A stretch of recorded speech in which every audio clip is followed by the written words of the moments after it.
आज का हमारा टॉपिक है डेफिनेट इंटीग्रल और यहाँ पर यानी कि डेफिनेट इंटीग्रल को करने के लिए यहाँ पर P0 से लगाकर P1, P2, P3, P7 तक ये डेफिनेट इंटीग्रल की इंपॉर्टेंट प्रॉपर्टीज हैं। ये प्रॉपर्टीज यानी कि आपको आनी चाहिए और इन प्रॉपर्टी में कुछ भी नहीं है।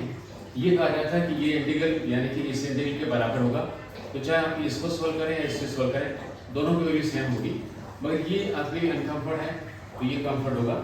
तो आप इन प्रॉपर्टीज को लगाकर आप सॉल्व कर सकते हैं। ये सारी प्रॉपर्टीज आपको यानी कि अच्छे ढंग से आनी चाहिए। आज हमारा यानी कि हम यहाँ पे जो क्वेश्चन कर रहे हैं वो यानी कि मैं यहाँ पर P3 और P4 प्रॉपर्टी पे डिवाइडिंग कुछ क्वेश्चन मैं आपको समझा रहा हूँ, जिसमें आपसे कहा कि a से b f(x) dx लिखा है। इस इंटीग्रल की सेम वैल्यू होगी जो यानी कि आपका a to b यानी x के स्थान पर यानी कि अगर a plus b minus x भी करते हैं तब भी इसकी वैल्यू में कोई फर्क नहीं आएगा। यानी कि x is replaced by a plus b minus x, ये a है ये आपका b है।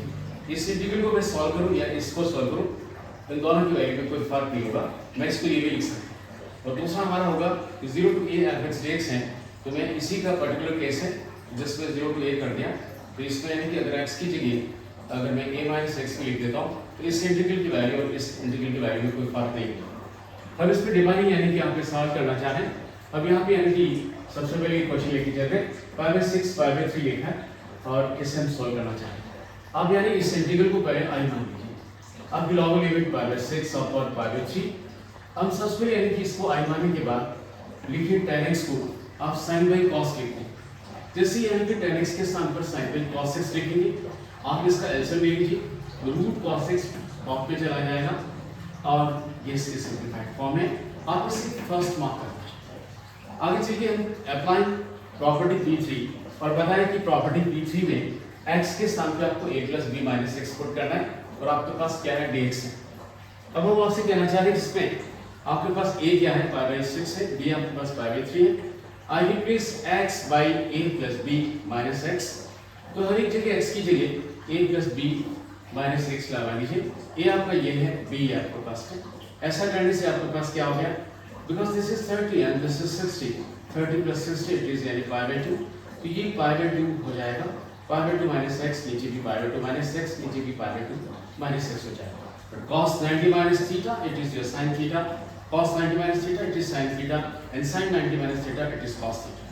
ये आपके पास नंबर 1 एक्सप्रेशन है, ये आपके पास नंबर 2 एक्सप्रेशन है। अब यहाँ पे कहना चाह रहे हैं कि इन दोनों का बॉटम ये जो लिखा है वो का वो यानी कि आपके पास नीचे सेम लिखा है, और यहाँ पे cos है, यहाँ पे sin है। हम नंबर 1 और नंबर 2 को ऐड करना चाहें, इधर i है ये i है, तो i plus i become 2i। मगर आपकी इसकी लिमिट लोअर एंड अपर दोनों की सेम है, तो आप दोनों को एक कॉमन इंटीग्रेंट में लिख सकते हैं। तो आप यानी कि यहाँ पर ये लगा लिया, एक कॉमन इंटीग्रल में लिखना चाह रहे हैं, ये पहला वाला है ये दूसरा वाला है।